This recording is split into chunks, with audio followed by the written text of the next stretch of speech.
Guys, welcome to my YouTube channel. For those of you that don't know me, my name is Shakira and I'm going to be teaching you the basics of sewing. So let's get to it. So today I'm going to be showing you how to use a non-computerized sewing machine and a computerized sewing machine. These two are a bit different in the way that they're made, and I'll be showing you the differences between that.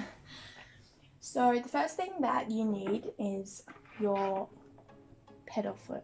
This controls the movement of your sewing machine, and it can be attached to your power cable like this one is, or in the computerized sewing machine. Mine is separate, as you can see there. It is separate because this machine does not necessarily need one, because it can also go automatic by itself, as this is also an embroidery machine. It's 2-in-1, so it can be used for sewing and embroidery, which is cool. The next thing you'll need to know is where on your sewing machine your thread goes. Your thread can go up here. It can, on some sewing machines it can sit here, but on both of mine it sits that way. In your sewing machine you should have 2 of these. Those are to hold the thread in place so it doesn't move around and come out while you're sewing. The next thing you'll need to know is where your on switches. Most of your on switches for your sewing machines are found where you plug in the cables and your pedal foot, as you can see there. And you'll need to know where you can locate the guide for your stitches. Mine's found at the top on my non-computerized. Then on my computerized, it's found down the bottom here.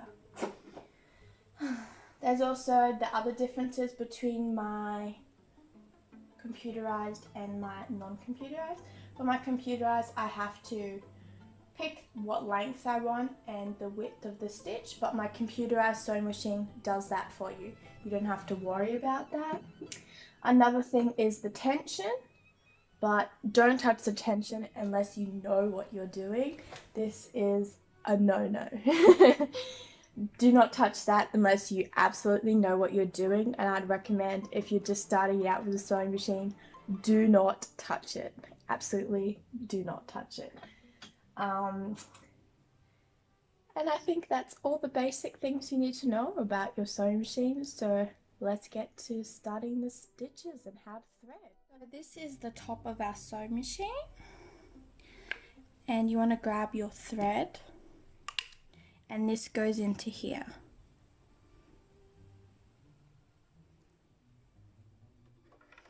Remember to lock that into place, and this is how you thread it. So how to thread your sewing machine, it does have guidelines that you follow, but basically all sewing machines go around this first one. Okay, so once you've threaded the top bit, you come down and around and then come back. Make sure your needle is raised by turning the knob at the side over here, and then you want to hook that around the top bit here, just like that, and then come back down, and then you thread this bit through your needle. Show you how to thread your bobbin. So this is a bobbin, and it goes into your sewing machine like this. You can also use your guide. Thread needs to come around that way. You should always look at that guide. Now the next thing is you're going to turn the knob on your side to raise and lower your thread. This is going to catch the bobbin thread and bring it up to the top like this, and then pull it across like that. Now your sewing machine is ready. So this is the top of our computerized sewing machine. Again, you can see the guidelines, but they can be a bit confusing for beginners. So basically I'll show you how it goes. You put your thread in here. Make sure you lock it into place so it doesn't move when you're sewing. Mine goes under this one before it goes around, but yours might not. It might just go straight around, like as I just showed in the non-computerized one, and down. Once you come down, you're going to go around again and then back up. Make sure your needle is raised so you can loop that around, and then it's ready to go straight through your needle. Now with our sewing machines all set up and threaded, I'm going to show you the basic stitches you need to start sewing. So now you're going to need a piece of scrap fabric, and we're going to practice doing some stitches. If you're not confident with doing stitches in a straight line, I want you to grab a ruler and a pen and just draw some straight lines on there, and you're going to try and slowly follow that line to do your stitches. This is a great way for beginners to learn how to sew straight and how to find the speed that you're comfortable with. The basic stitch you need to know, which is your straight stitch. For me, that is a B. For you, that might be different. So you need to change your settings to that letter or number that corresponds with the straight stitch that we're going to be doing. Make sure you do that and change your settings of your length, if you need to do that, to either a 2 or a 3. I'm going to do an in-between. The length allows you to make sure that the stitch is not too big nor too small. And yeah, so this is how you do it. Put your scrap piece of fabric under here. Make sure you lower your presser foot. This locks the fabric in place so it doesn't move around. Then you're going to lower your needle. Make sure it's in line with the line that you've just drawn. You might need to move your fabric over a little bit to do so. Lower that, and then you can do your straight stitch. Slowly put your foot on the pedal foot, and it will begin to sew.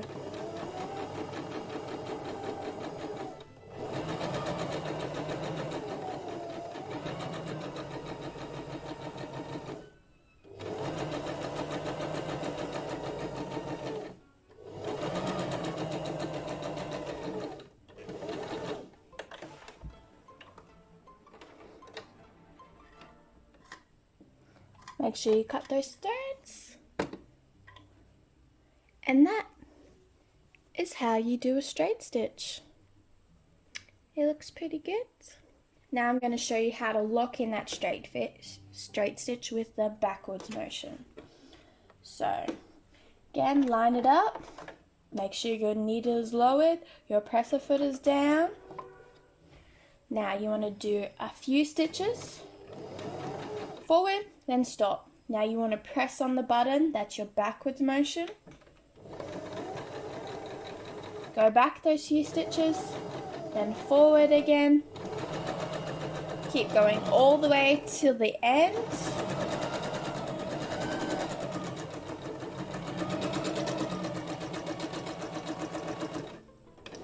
Then when you get to the end, you're going to press the back motion again and go over those few stitches again to lock it into place.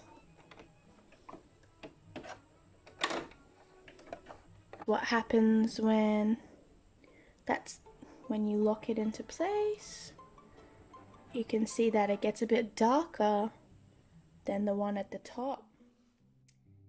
So now I'm going to be showing you how to do a zigzag. You need to find your zigzag up in here. For me, it's D.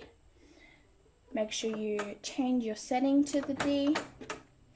You don't need to necessarily change the length, but I like to. It makes the zigzag easier to see. Lower your presser foot, lower your needle, and then slowly do your zigzag.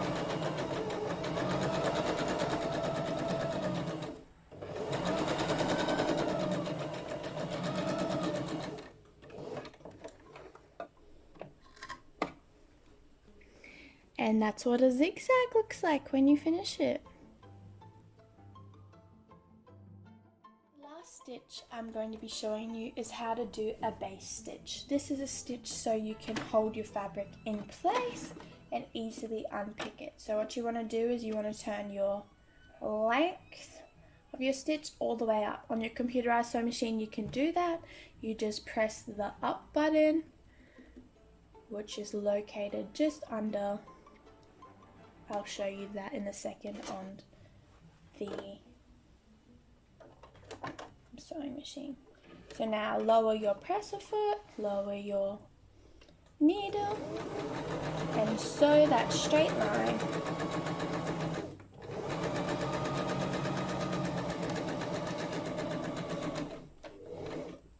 This stitch does not need to be locked into place, as it is just to allow us to sew a garment together easily. And if you want to, you can use this stitch to gather up your fabric by pulling on the ends, and it just nicely gathers your fabric. Over to our computerized sewing machine now. I'm going to show you the differences between that and the non-computerized sewing machine. So for me, my stitches are found down here at the bottom. They're not found on my sewing machine, they're just attached to my sewing machine. And for me, my straight stitches are number 1. To change the length, this is to change the stitch, but to change the length I have to click on the length. It's set at a 3.5. So if you've got a computerized sewing machine, you don't have to change anything, you can just get straight to sewing.